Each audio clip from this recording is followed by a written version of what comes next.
Here we are. We're live on the show today. The Sixers win again? What are you talking about? 2 games and 2 games? Oh, my God.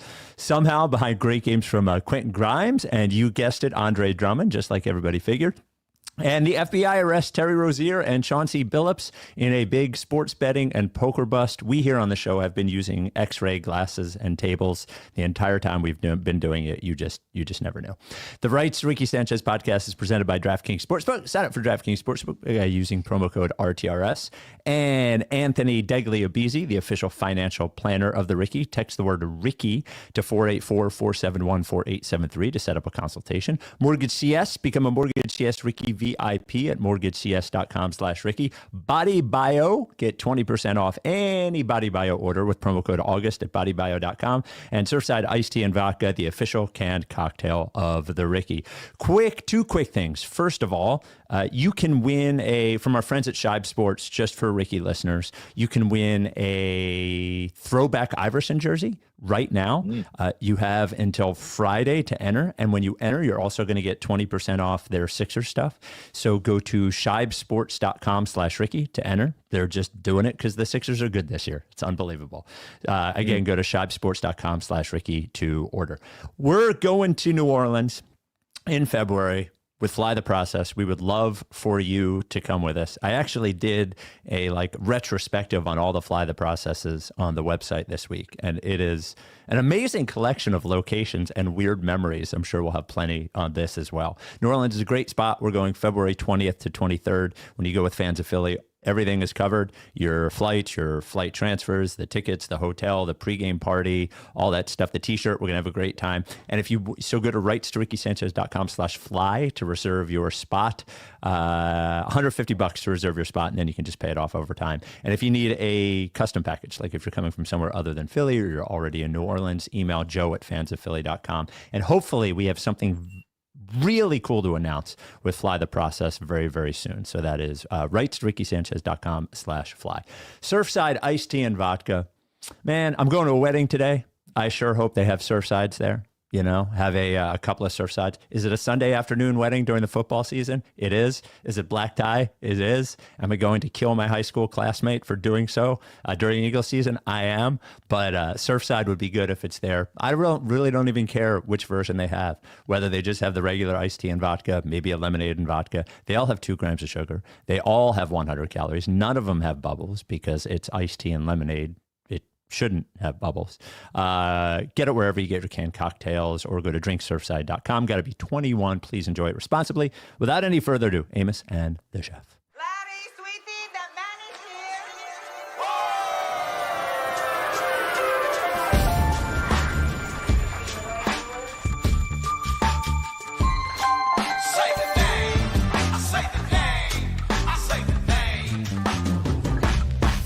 We were right, y'all. We were right. Even when it went wrong, we were right. We was right, y'all. We were right. So say the name. Say the name. We were right, y'all. We were right. Even when it went wrong, we were right. We were right, y'all. We were right. So say the name. Say the name.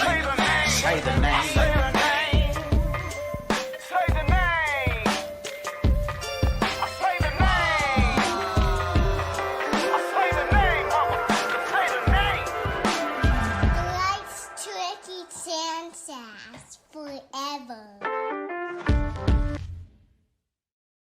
Welcome to the Rights to Ricky Sanchez podcast. I'm Spike Eskin, along with a guy who, because the Sixers are 2-0, he's doing the pod outside on a balcony somewhere. That is one Mike Levin.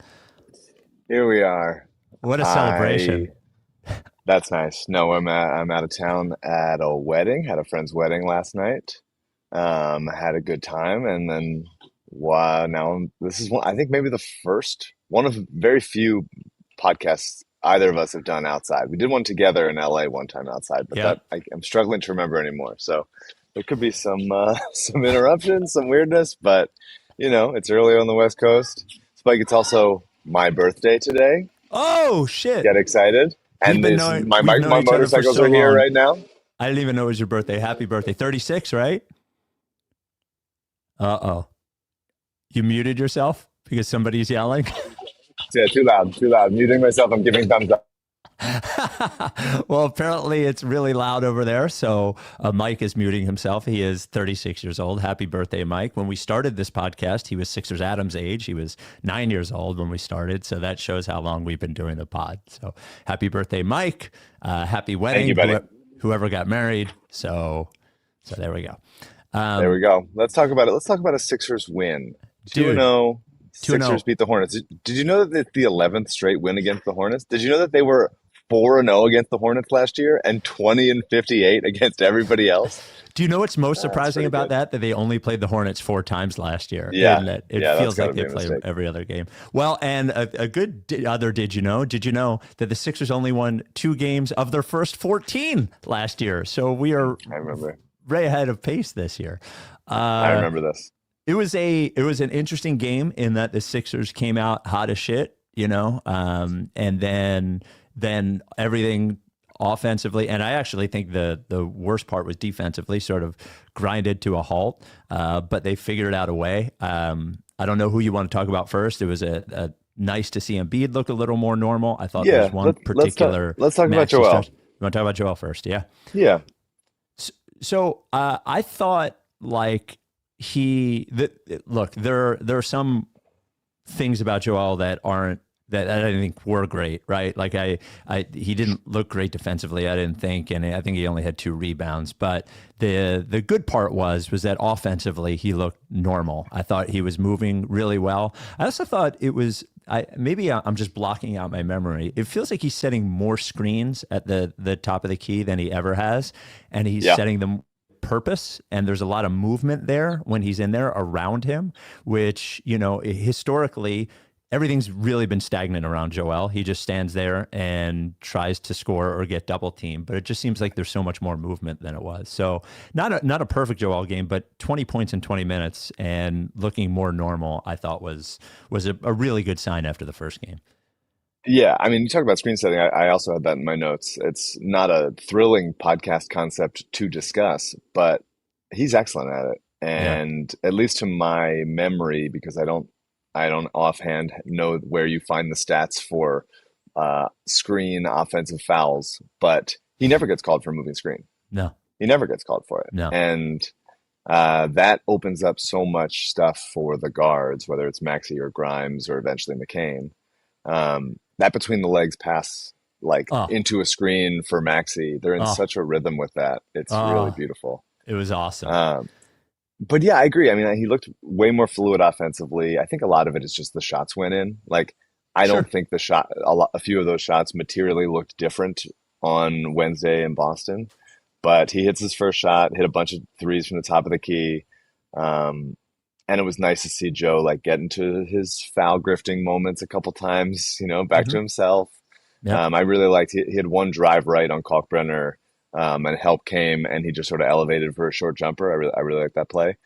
But yeah, he's not himself defensively. You can tell he's over the last few years has really avoided contesting threes almost at all. But what's different now is he's not really contesting at the rim either. Sexton scored going right at him. Trey Mann scored I only remember around the rim twice. Nipple. Yeah, I remember twice he did, but that was about it. Yeah, it just doesn't look like himself. So hopefully that improves.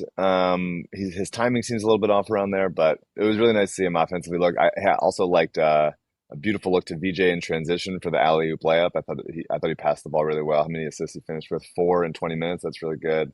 Yeah.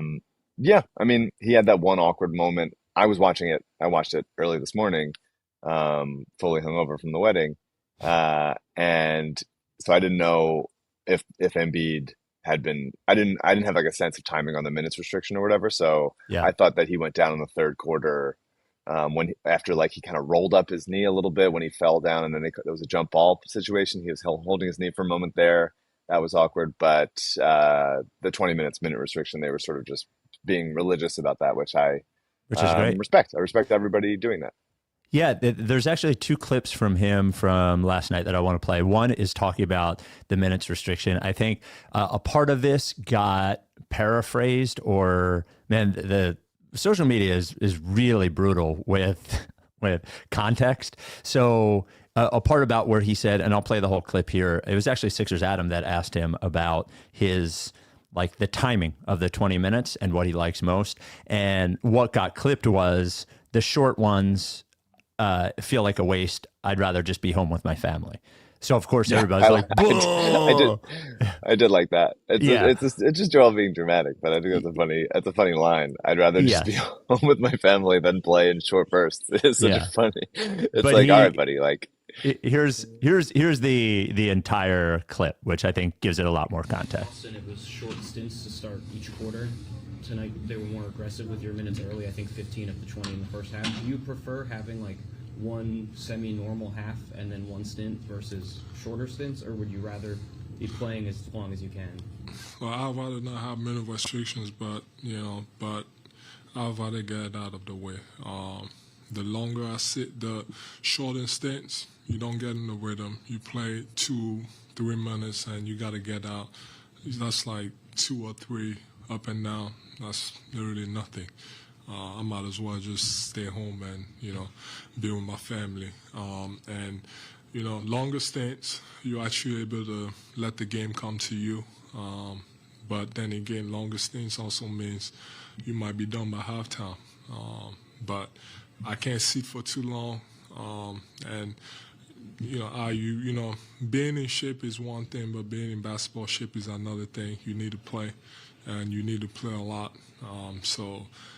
Instead of, playing 6 minutes and sitting out another 10 minutes and coming back and playing another 6 minutes, you're not going to go nowhere. So, but I guess I trust them, and until I'm over it, I'm going to keep trying. Do you have any sense, Joel, of the time frame in terms of how long you'll be on a limit, or if it'll start to go up at some point, or are you just kind of going day by day and seeing what the plan is? I have no idea. I make my case every day.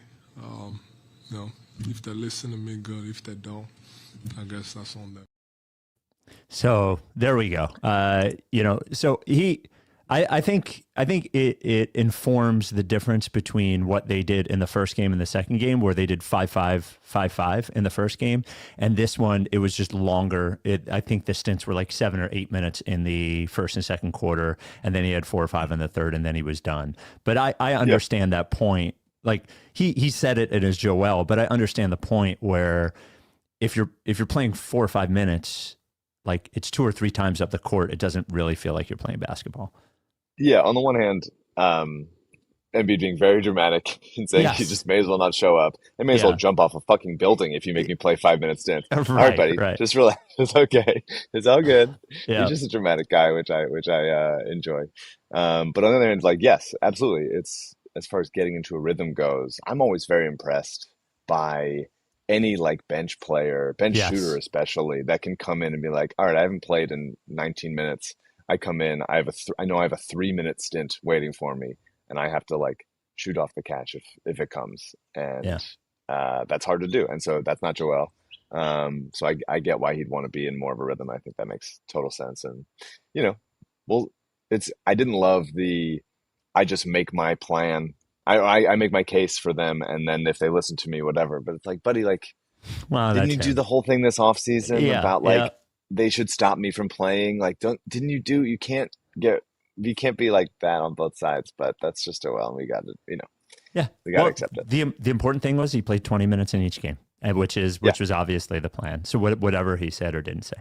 The Rights Ricky Sanchez podcast brought to you by Anthony Degli Obizzi, the official financial planner of the Ricky. He is my financial planner. It sounds very adult, but there's a good chance that if you're listening to this podcast, you are an adult and preparing for your future and your present, and having somebody else do it so you don't have to figure it all out is, I think, the best way to do it. Anthony works at a Menastra Financial Group in Delco. And one of the things I think is best about Anthony, first of all, he's a longtime Ricky guy, long time Ricky guy, has wanted to advertise on the Ricky for a very long time. And I told him, by the way, for something like this, that I wouldn't let him unless like I was using him, and I have for a couple of years. He's been like a godsend for me and my wife. There's all different kinds of people that do this, and I'm sure a lot of them are good at it. But the way that he does it makes you feel real comfortable and makes everything really, really clear. And I think one of the best parts is not only are we saving for retirement and saving for if something goes wrong, but he's not one of those guys that is going to tell you, hey, take every penny that you make and put it away, because that's the only way that you're going to be prepared. He knows that, like, living your life right now is important too. And as aggressive as you want to be, as conservative as you want to be, as informed as you want to be, as active as you want to be, as uninformed. I said I check in like once a quarter with Anthony just to make sure everything's going good. He's the third person I've used. And I don't plan on using anyone else ever. He actually makes my wife feel real comfortable about it as well. Also, he wanted me to mention, if you are self-employed and don't have a 401k, you can do that on your own. Anthony can help you with that. If you own a business and you're worried about 401k administrators, he can do that as well. So whatever your goals are, anything financial, whether it's life insurance, retirement, any of that stuff, Anthony is absolutely positively great. What you want to do is you want to text the word Ricky to 484-471-4873. That is Ricky to 484-471-4873. Have a conversation. Decide you want to go with him. Doesn't cost you anything. Anthony Degli Obizzi, the official financial planner of the Ricky. One other quick Embiid clip I wanted to play, just because I thought it was funny, was them asking him about what it's like for the team to succeed with him off the floor.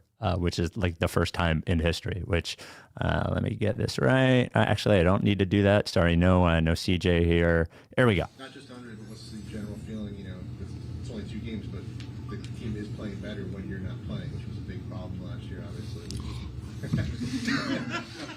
It's been 12 years, so I'll take it. It's been... Just gotta keep it going. Obviously, the most important games are, the best teams and the playoffs. If that's the effort we're gonna have, when I'm not on the floor, amen. It's been a long time. Perfect. And if you're not watching, if you're just listening, his first answer, where you only hear him make a mouth noise, is really just him looking to the sky and thanking God that they're good with him off the court. So, a great answer from Joel. A great answer. We can talk about this. We can move on to the guys, but I loved how engaged in the game that he was when Grimes hit that big three to take the lead. I mean, Joel's right there. So it's, I think an earlier version of him, a more pouty version of him, would have been, upset about the minutes restriction and letting it affect into how the team is flowing and what the vibe is. And it's just not the case. I mean, it really, the vibe around the Sixers, the Philadelphia 76ers, to be clear, is incredibly weirdly good. Yeah. And it's stunning, honestly. There was now he eventually left with a laceration, but when Dominic Barlow had a dunk early in the game, I wrote down, maybe getting concerned we have too many players who can dunk. Because it just the good thing is he got hurt, Mike, so we don't have to worry about it. Yeah. And then he got hurt. So that self-corrected itself. Yeah. I want to talk about Maxey next, if that's all right, because, and I know we'll get to Grimes, of course, who had a great game, and even Drummond, who had a great game, and Oubre, I think, who also had a great game. There's one stretch that I thought was the most important Maxey stretch of the game, and it was a different tact than in the first game, but I thought the same result. So in the first game, there were 2 times that were super important where he hit back-to-back threes, where he just sort of, we said I'm not letting us fucking lose this game. And in this game, there was the fourth quarter where he just knew that they couldn't guard him and decided to make them foul him over and over and over again. And and they were, they were blitzing him on pick and rolls. They were doing a little boxing one thing. They were doing whatever they could to stop him. But he just said, you're going to foul me here. And he ended up with 12 free throw attempts, which is double what Maxey normally gets. And I thought it slowed the game down. Because we were having trouble on defense. It allowed us to sort of get back into the game, get that lead down from 10-12 to like a manageable 6. And I thought it was a very veteran, smart, like well-executed stretch from Maxey. I totally agree. And very worth pointing out that the way he did that in last game was hitting big threes. And this time it was just like sort of savvy vet drawing fouls. The Maxi is such a weapon in so many ways, and I love how they're using him off the ball. I'm so excited about it. I'm so happy about it because So much of they the can. game was him off ball last night, by the Yes, way. A ton because of the game. here's the progression of things. They can set off ball screens for him, and he can shoot off. He can catch it on the move and hit big shots, and that's huge. He can catch it on the move and then attack the basket, and the defense is so worried about that shot. His defender is so worried about the shot, then he automatically has a step on him. And then if the defense is not sliding with him well enough, or if they're out of position, then he draws that foul, like you just said. Draws those fouls when they're out of position. He just beats him to the spot. And then when he does beat that guy, then it becomes okay. The center has to come up, and Maxi either engages the center and hits a little floater over him or whatever, beats him to the rim, or the center comes over and affects the shot, and then whoever the center just left, in this case it was Drummond a bunch of times, gets an easy putback dunk. And it's like that is just all on Maxi's speed and shooting, and I think using him off the ball is a way easier way to weaponize all that stuff. Yeah, I thought so too. And imagine how much, not easier. I was watching a lot of this game. I wasn't thinking much about McCain. I was thinking a lot about Paul George and how much the rotation is going to, when Barlow goes out, we're stuck with Jabari Walker, who did not have a great game and looked overmatched. And by the way, it got Justin Edwards into the game, which was nice too. But I was thinking to myself, oh my God, it's going to be so much better when Paul George gets back. But when both of them get back, when Paul George gets back and when Jared McCain gets back, Jared McCain, a really good ball handler, Paul George, a good ball handler, those are two more guys that you can that allow you to do that more stuff with Maxi, right? Like we're sort of limited, I think, to a certain extent right now, but those are two really serious offensive weapons that I think are going to help Maxi do that even more. Well, I think you can add Watford to that. I'm really excited to see what he brings in a power forward way, in a grab and go type of way. I thought Maxi has been primarily acting as a scorer, so it didn't feel like he had 9 assists, and that's what he finished with. So that was, I think, just off of him. I think mostly just off of them having to send help. That's how they got the big bucket at the end for Grimes. And he started the third quarter finding Oubre at the rim and VJ on a baseline cut, all just because he was leveraging the attention that he's getting as a number one scoring option. And now, unlike last year, he has like good teammates that are playing off of that. And I think Nurse has more of a plan for that kind of thing, rather than it's Maxi being like, hey, it's you, go do everything, bring the ball up, take a screen, get a good shot, pass it, get the ball back. Like there's just more stuff you can do with that. And Maxi, of course, icing the game with 2 free throws was huge. I also just wanted to say, very fun. Maxi hitting deep threes is always fun, and I think it's probably been the case for a couple years now. But the crowd is really into it. In like when he rises up from there, there's a little bit of, it's not quite Steph at Oracle, but like the crowd, like the bubbling anticipation of that is a fun vibe, and I'm really enjoying that. And there were a couple big twos that Maxi hit, like some like mid-range twos that were like really, really difficult, and in sort of like an Anthony Edwards way. One was on the baseline, and one was I think over Trey Mann with like a minute left. That's just like superstar stuff. That's like, he's obviously got the threes. He obviously can get around the rim, but like being able to score it at every single level is really huge. He's developed into such a fully realized scorer. I would love to see a few more lobs in there on when the big does rotate over. But that to me is like the last thing. Is like his offensive game is like completely put together. I think he's gonna make, if he stays healthy and stays with this kind of volume, and unless they share so much when everybody's healthy. NBA. But I think he should make all NBA 13. Like I think that is really within his sights. Yeah, I think it's there too. And the noise that you're mentioning from the crowd, there's two different, very similar but very different versions of that noise, and you can tell the difference. The one is, oh no, oh no, oh no. And the other one is, oh, here we go. And people believe Maxi's going to make the shot. And that is I really can't think of the last guy, who everybody was confident this guy's going to pull up and make. And dude, he's pulling up from far, from really far. It's pretty wild. There's also a little bit of that. This was the first VJ game. We can pivot to VJ now, but Yeah. The anytime he touched the ball, it was like, are you gonna do something sick? Yeah. Are you gonna Yeah. do something? Yeah. Are you gonna do Yeah. something fucking sick right now? Yeah. It It's was like Ohtani. it was Every time Ohtani comes up, the whole crowd thinks he's going to hit a home run. Every time that was the VJ. And the other thing about the crowd now, it's only the first crowd, but it feels like a crowd that is maybe I'm overstating this.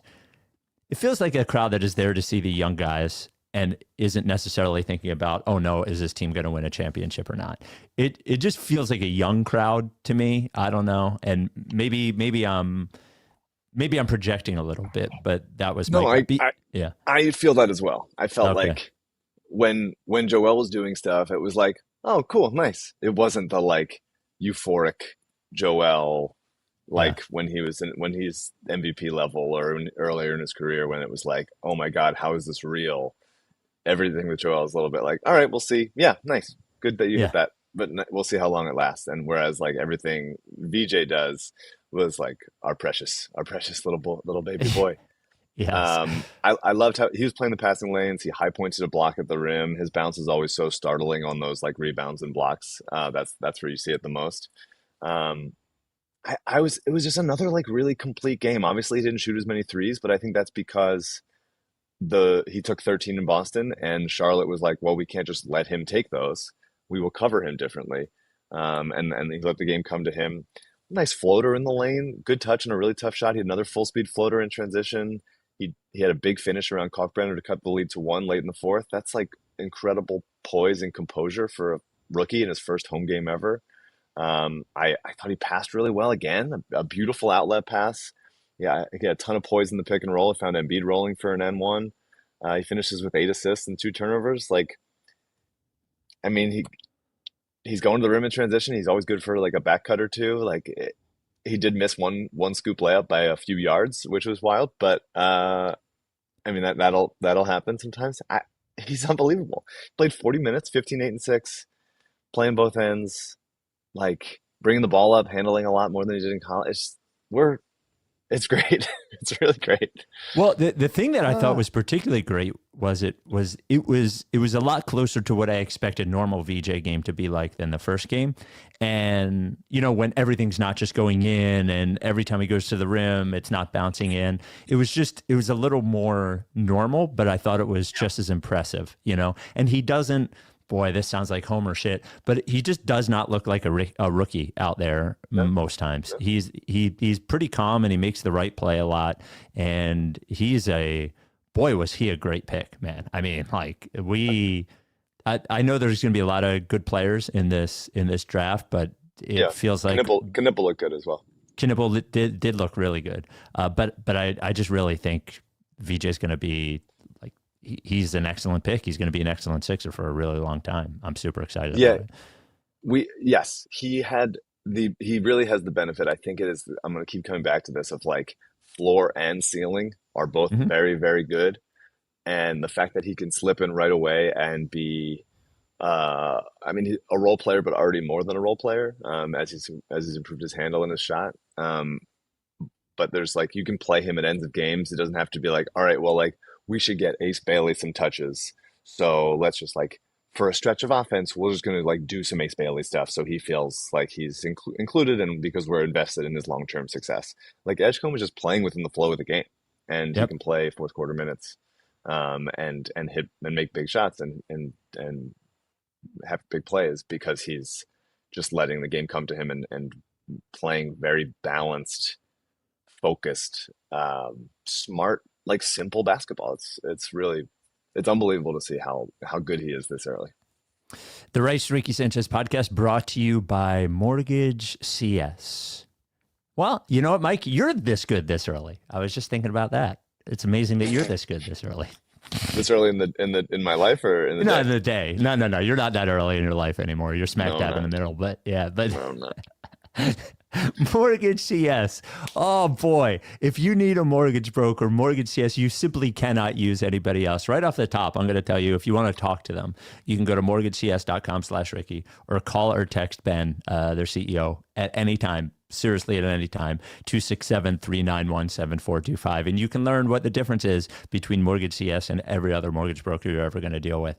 The fact that they're independent, the fact that they are so on it and communicative, the fact that there's so many of our Ricky listeners who have reached out and said that their realtors were impressed working with Mortgage CS, just blown away. I guess you don't really know the difference between them and somebody else if you haven't used somebody else. But if you've used somebody else, what you remember is getting half-assed answers in emails. What happens is, like, most of those mortgage brokers are overextended. They don't have a very big staff, but that's not what Mortgage CS does. They make sure that they have time to talk everything through with you, whether it's whether you should lock in a rate at a certain time, whether helping you bid, all that kind of stuff. And I've pointed this out a number of times. It's important to me. When I send an email with 3 questions, I want fucking 3 answers. And that is how Mortgage CS works. They don't just answer the first one and then you have to chase them down for the second one. So whether you're buying a house or refinancing, now is a really good time to refinance if your mortgage rate happens to start with a 7. It should start with a 6, maybe even a 5, depending on where you are in your mortgage. They can help you with that. Don't wait until the window closes. A lot of people are waiting for rates to go down because the Fed might cut rates, but it doesn't actually always work like that. So reach out to them then. And also, if you're a first-time home buyer, now is a really good time, because as the holidays come in, people are motivated to sell now because they don't want people traipsing through their house during the holidays. They also don't want people they don't want to move during the holidays, so it could be a good time for that. Again, mortgagecs.com/Ricky. Can't recommend them enough. Use them for this house that I'm standing in right now, or call or text Ben at 267-391-7425. This advertisement is not a commitment to lend or extend credit. Mortgage CS is an equal housing opportunity mortgage broker. All loans are subject to credit approval. Certain restrictions may apply. Company NMLS 1464766. Visit mortgagecs.com/Ricky for more information. Are we burying the lead by not doing Grimes now? You want to do Grimes? Let's do Grimes. I mean, he's great. He's great, dude. Well, I love the speed he plays at. Well, I mean, he hits the shot, but just like, he's just on the team, man. I know you were worried about the weird stuff. He's on the team. You could see it with him and his teammates. You could see it in the interview afterwards. And look, they're 2-0 and he hit a game-winning shot, so he's probably pretty happy. But yeah, sure. But also, it just looks like he's just on the team, And I think his role will evolve as McCain and George come back. And I thought in the first game, I felt like he looked a little lost role-wise. I thought he looked better here. But like, just a strong defensive player and a really solid offensive player. And I really love that. I love that Maxey trusted him with that final shot, that he didn't do a dribble, step back or whatever. He knew that they were going to blitz him and they hit it.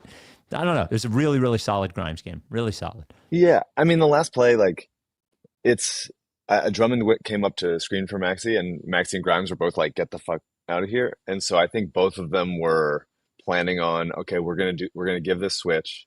Maxey had Trey Mann on him, and Grimes had Knipple, and it was like, bring me Knipple. And the Hornets just gave it up. We talked about it last podcast. I don't know why NBA teams do that as much as they do, but the Hornets just gave it up. Knipple's not a bad defender, but he just can't hang speed wise with Maxey. Very few players can. And so Trey Mann just like helped a little bit too much over onto Maxey, and then Maxey just makes an easy bounce pass to Grimes for a 3. LaMelo was a little bit late on the closeout. If LaMelo came up more, it would have been a swing to Edgecombe for the corner 3. And then Grimes just hits an easy shot. It's an easy open look, and the whole team plus Embiid like mobs him for the celebration. I was absolutely concerned on a chemistry level because of how bad everything felt and looked last year, and how many even the Harden stuff from a couple years ago, like things just get weird. But the Simmons stuff, like I was sort of just operating from things are going to get bad. If like, the worst thing that can happen, because they always do. Because they always have. Yeah. But right now, I look hysterical about worrying about that. They have him playing at this contract. He's playing great basketball. I really like the Maxey VJ Grimes lineups. I'm excited to see once you add like a Paul George or Watford into that. He had a couple nice threes off the dribble. I thought his rhythm with Joel was really nice. He was getting Grimes was getting open looks off of Joel's gravity, which I was excited about when they acquired him last year. And yeah, I just love love the speed he plays at. He's fast, he's physical, he's pushing. He usually doesn't seem rushed. He turns the ball over a couple times more than you'd like. There's a couple decision making things you'd like him to maybe not like fly into the rim without a plan as much as he does sometimes. But It seems like I thought, his body is working before his brain a little bit. Like he's playing. We're talking about VJ playing sort of slow and within the flow. It seems like Grimes sometimes is a half step ahead of the flow, I would say. yeah, I mean, I think Grimes is a pretty good passer in a combo guard way. Um, I would love for him to burst and then like a little jump stop or like a deceleration in the lane as the help comes so that he can sort of like on a 2-footed level make a pass to the corner or make a pass to the big who's rolling off of the center who just left him, like rather than just he's going up all the way to the layup and then at the last second goes, oh, this isn't available, like let me try a wraparound pass or something like that. It just seems he is not quite capable of doing that yet. But I mean, he's playing 30 minutes off the bench. It seems like they're gonna stick like this. I guess I wonder when McCain gets back if there's some shifting, but um, I mean, the situation is good so far. The offense looks good. They're hitting a ton of threes. Um, it's adding ball handlers and passers can only help. It's 2-0, man. 2-0. 2-0. And I think no need to go. Well, first, the Barlow injury was a laceration on his elbow, so I assume he'll be fine. I guess I don't want to over assume he'll be fine, and that Kevin Love almost died from a cut on his elbow at one point. But no, it wasn't Kevin Love. It was another white guy, David Lee. Is that his name, David Lee? The guy that was on the Warriors? Yeah, Warriors. Yeah, David Lee. Yeah. Yeah. Similar players, both white power forwards that hit threes. He almost Sure. had, but the what was I going to say? Barlow. Oh, Andre Drummond and Andre Drummond. Like, look, it's not a game that is going to be written in history books about, but a putback dunk, a couple of really important offensive rebounds, and Kelly Oubre. I thought it was a really, really good Oubre game, really in control Oubre game. And when he hits threes, I mean, when he hits threes, he looks like a $20 million a year player. When he doesn't, he doesn't. But when he does, he Sure. does. You know. Well, so let's do Oubre first really quickly because it was a really nice Oubre game. Every time he hits a three, as an Oubre guy, I was like, it was the thumb injury last year. That's why he was bad. That's why he's a really good shooter. It's just he had a thumb injury, and that's why he missed. And he was 2 of 3 tonight. That was nice. He drew 2 offensive fouls. He does that all the time on like push offs. I love it. He's got those like deliberate drives. Yeah. Obviously, he did it more when he was younger, but now when he does them like a couple times a game, and he has kind of like an offbeat way that he kind of like ka-chunks his way to the rim and then finishes with like balance and touch and occasional burst. Like something good always seems to happen off of those. He got cocky and took one heat check post up baseline turnaround. That was surprising that he took it and surprising that it went in. But yeah, it was an incredible game. He finished a plus 18, high point on the team, and 19 points on 10 shots. He was just good. He's just good. He's a good player. It seems like he always plays good against his former teams as well, and Charlotte is one of those. Yeah, I was really happy to see Oubre play well. Well, he also he's got a big body, and he I think on those drives he uses like his width to keep the defender away from the ball when he goes up with shots. You said that the drives are funky. They're about as like left-handed looking as you can get. Yeah. His cadence on it. Yeah, but a good Oubre game. And Drummond. I mean, Drummond won them this game. I'm hard on Drummond all the time, but he won them this game. He comes in the second half. He finishes with 13 rebounds, 6 offensive. His length and his physicality really affected the game. A couple times on defense, and then one very satisfying time on a free throw miss that he just moved Giabate out of the way for an N1. There was one very kooky possession when Andre missed the free throw.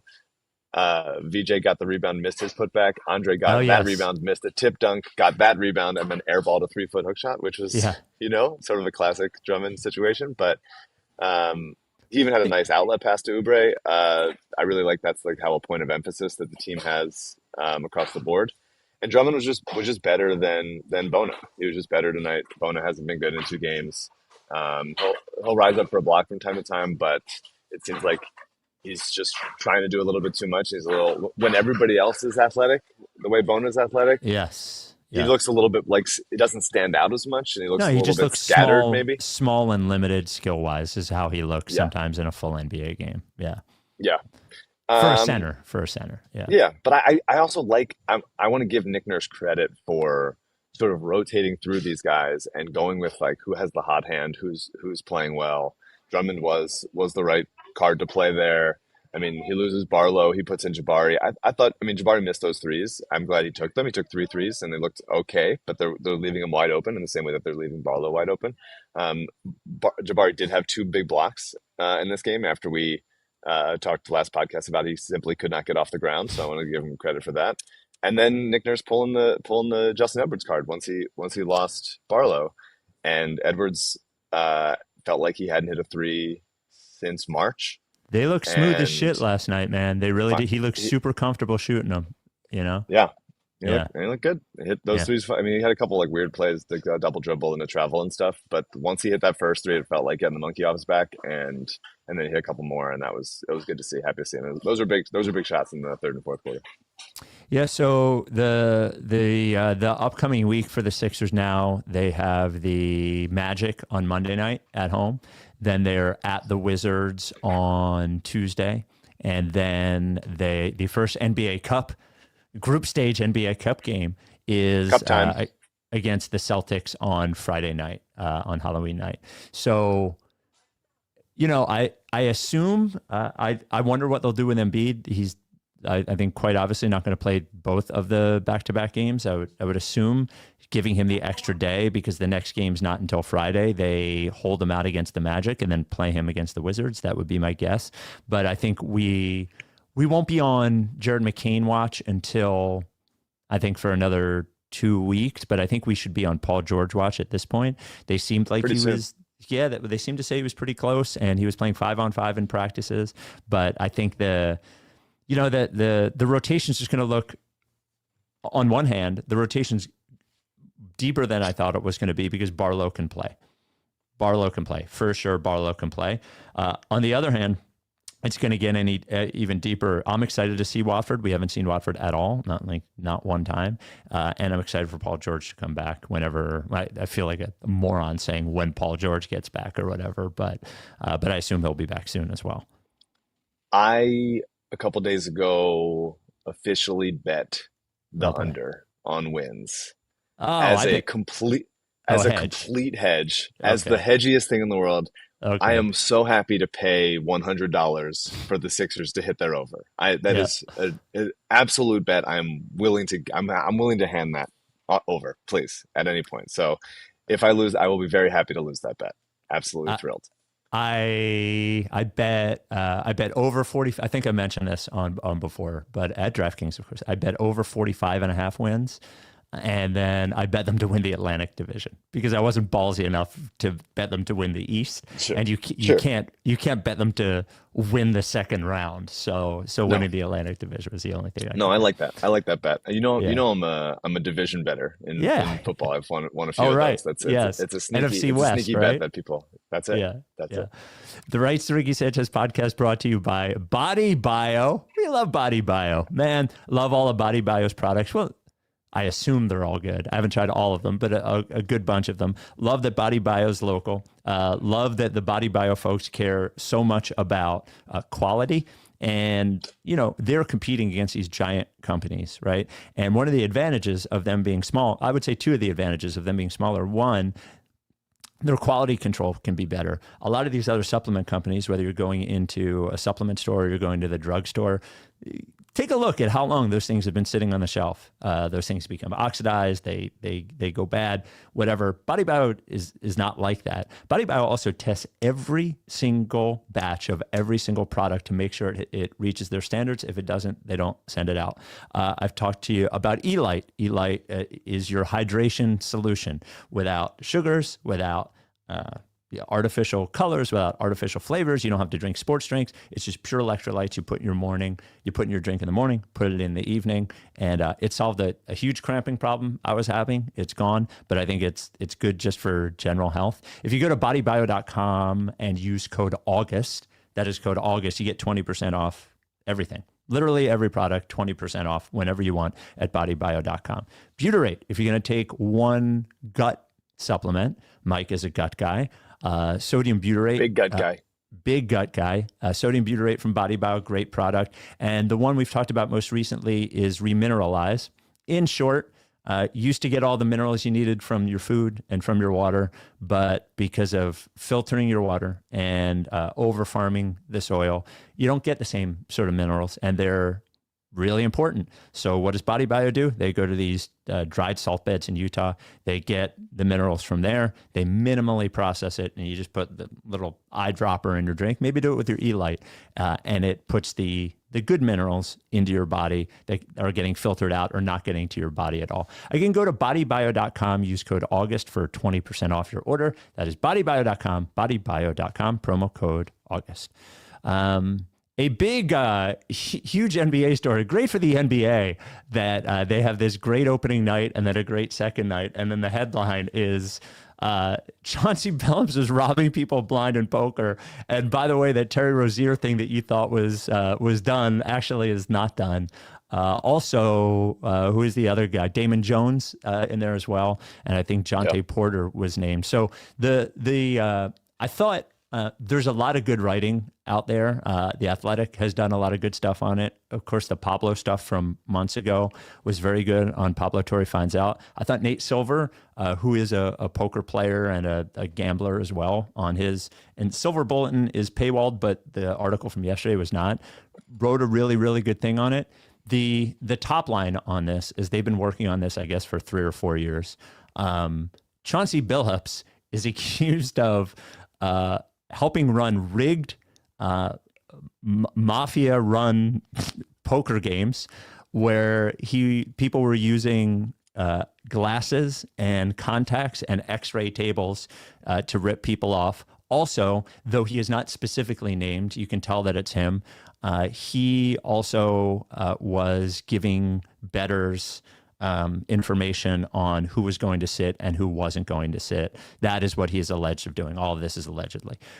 Terry Rozier, charged with basically insider information and securities fraud or whatever by telling people, I guess there's 7 games they're looking at, but there's one specific one where Rozier left with an injury and there was a bunch of money, I think $200,000 put on his unders, of which he then got the $200,000. So there's that one. And the interesting thing on that is that I guess the NBA, according to Brian Windhorst, got this information from the betting companies who flagged it. They did their own investigation, told Rozier to act like it was a real injury for the rest of the year, did not take it to the feds or anything, and cleared him. And then Damon Jones, who used to play in the NBA, now very tight with LeBron, was telling people when LeBron was not going to play, so they could bet those Lakers games.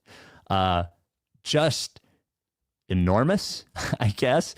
This entire thing, enormous. I think there's a bit of a, and I don't have any problem with anybody who doesn't like the sports betting being legal and the apps and those things. I think there's a bit of a, what's the word I'm looking for? People are drawing what I think is a bit of false correlation between what happened here and those sorts of things. What happened here was people doing illegal things and giving people fucking insider information. If you think that sports gambling is bad for the country, that's fine. I don't draw that connection here.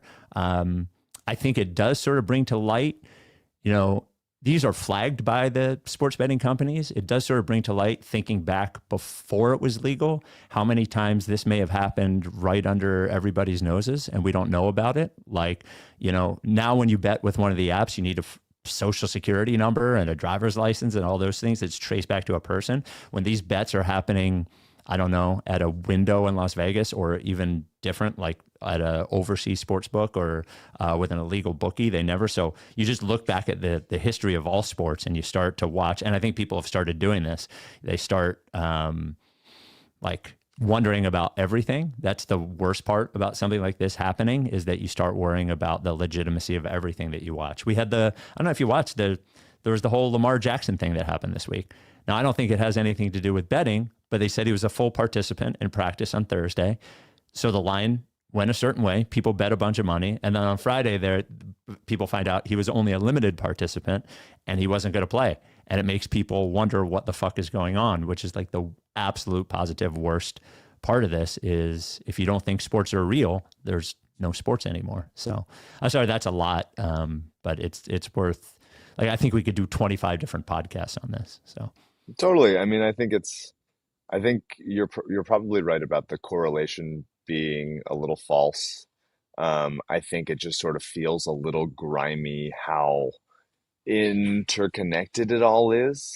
especially Like with on the a leagues broad and the players. with Yeah. with the leagues Yeah. and the players on a broadcast, they're talking about Yeah. like, is this guy gonna score over under 23 and a half points or whatever? Mhm. I do think player props, there should probably be fewer of them. It There was seems a, like that's the most riggable thing where it's like, hey, if my over under on rebounds is low, then like I can just not get them, and that you know is less able to find out than like, okay, we as a team have to collectively lose by this or that. You know what I mean? well, I thought that was one good point Nate Silver made. He was like, why is there an over under for Jonte Porter? No. You know, he said that there Yeah. should be a certain level of player that you should be. And this exists, I think, to an extent in football, where you just have to, now you can control it a lot less in football. But yeah, I think that is one thing they could look at, is the number of props. And I'm sorry to cut you off. The other thing that I think we should, that I think when people draw that sort of false equivalency, is it removes the personal responsibility of Terry Rozier, who, like, Terry Rozier deserves to be blamed for doing this, right? He's made $133 million in his career and was fucking fixing games for 200 grand. So I'm sorry, continue. But that was the only other thing that popped in my mind. No, I mean, I think what's clear is that the NBA and maybe other sports as well have just sort of crossed their fingers and hoped that stuff like this wouldn't happen. Sure. And I think you're right to say that maybe in the past it happened and we just didn't know about it in all sports, of when it was more under the table gambling and stuff. And now that it's these a little bit more like, we accept it where there are our partners, then you can catch it more. But yeah, it seems like the NBA is just like Adam Silver being like, well, we're doing our best. It's like, I don't Right. think that you are. I think you're just like, let's close our eyes and hope nobody does anything bad. But like this thing like sprawls out, and it can, I think some things, as I thought Zach Lowe made a good point on his podcast about it, where it was like, there's more fair reads or less pejorative ways of looking at those things. It's like, you're LeBron, or say you're fucking Pat Connaughton. You're going like, hey, you're talking to your friend. It's like, oh, I'm actually not. I'm going to be in the rotation tonight. This is a game you should come to. Oh, does that mean LaMelo's not playing? Oh, yeah, I guess. Like that kind of thing. And all of a sudden it becomes like that kind of thing. It's tricky. It's really hard, and it's a tough position. I'm not absolving Terry Rozier of any blame. I'm just saying more like generally, it's a tough position to put players in. It's a weird thing to do. They have to be so like careful, otherwise they get caught up in this thing. And even if they're like tied to it in any way, obviously there's people that you've named who are very closely tied with it, and Chauncey Billups, who is even more tied to a different thing. It makes, once you're just like, your name is in that article and there's like a hyperlink to your ESPN page in that article, then you're like, oh, okay, like this guy's involved, and they just might have a shitty friend that they need to be more careful of. But if there's so many people trying to like grab you all the time as a pro athlete, like then you become like paranoid, and I think it's a tough position to put athletes in, and I sort of wish if I was an athlete, I would not want there to be legal gambling. That's just if I was an athlete, that's how I would feel. I like Yeah. to do it. I think it's fun. Um, and there's obviously ways to do it that are safe, but I think once you expand on it, like if you're asking me, I would just be like, hey, the money's not worth it as an athlete of whatever like betting partners they get. Like it's just like it just make their lives worse, I feel like. Yeah, I think there were two quotes from players that I thought were interesting. One from Jaylen Brown and the other one from Draymond. And Jaylen Brown was basically saying like, we don't get anything out of this, and that's actually not true. And the counter to that was Draymond Green saying the pot is getting bigger, and I don't see anybody complaining about that. And then because really what happens, all this revenue. This is where, when you talk about BRI and where the players get their money, this is half of the money. But I think that is a fair thing to, and again, whether it should be legal or not, I think is a completely different conversation. I think it should be. But I think you should be able to drink, and I think you should be able to eat whatever you want, whatever. I think that's a completely different conversation. Whether leagues are specifically involved and the players are specifically involved, and we're a DraftKings pod, I think it's a very big difference, and he can do whatever he wants, but it's a very big difference for us being endorsed by DraftKings, or us endorsing DraftKings, and LeBron endorsing DraftKings. I think that's a very different thing. And I do, of course they want the money to go up, but I do think that you bring up a fair question is, if you got them all in a room and you told them exactly how much money it was, how many people would say, it's a lot of money, but guess what? Like, I actually would rather not be involved. Actually, I would rather not be involved. I don't know. Yeah, it's interesting as the WNBA is headed towards probably some sort of work stoppage as they're trying to get the same BRI, like 50-50 split that the NBA has. The NBA now is like, the players are a little bit in bed with this, right? Where it's like, and some to a bigger level if they sponsor the podcast, or if it's like, hey, we go to like a DraftKings or FanDuel ad in this broadcast, and it's like whatever, a player talking about putting your bets in. But it's interesting when it's like, I think it's probably good for both leagues, the NBA and the W, to have like revenue sharing so that they can grow together, like as we're all invested in the league's success. But I do think that this is like a potential drawback of that, in that like, the money just becomes paramount to everything else. And if you say like, hey, is this making our lives better? Is this making the sport better? Like, I think a little bit just are in the way of people just wanting as much money as they can get. Yeah. And this is the new one that we're talking about, I think. And like, LeBron doing a whole thing, not to just point out LeBron, he's just the bigger one, a whole thing around Hennessy. I don't know, like maybe a little weird. I even feel weird when I see, and I know this will sound crazy, but when I see like pro athletes endorsing fucking Taco Bell or Sprite or any of these things that they probably never put in their body to a country that is unhealthy, I think that's weird too. But this one being specifically tied to the game itself, I think we're seeing it over the last week or so, is that from a bigger picture perspective, and this just to put aside the personal feelings of the players and the personal feelings of everybody involved, it is if people don't think the sport is legitimate, not only is there's no betting, people will bet less if they don't think there's no sport. There's no sport. If we can't be sure that the outcome is the outcome, and we didn't even bring up baseball. We didn't even bring up that Emmanuel Clase is probably never going to pitch again, like based on reports or whatever. This is, I think there's going to be. It also makes it, just to throw out another thing, it makes it even more complicated that every state regulates it differently. Like that the rules in every state are different, I think makes it challenging as well. So, I mean, I think the NBA, the bigger problem in the NBA is like, in all sports, but the NBA specifically, because of the Tim Donaghy situation, like Yes. refs being on the take. Yes. There still being refs that were like that are still reffing now that were, implicated Yep. back then. Yep.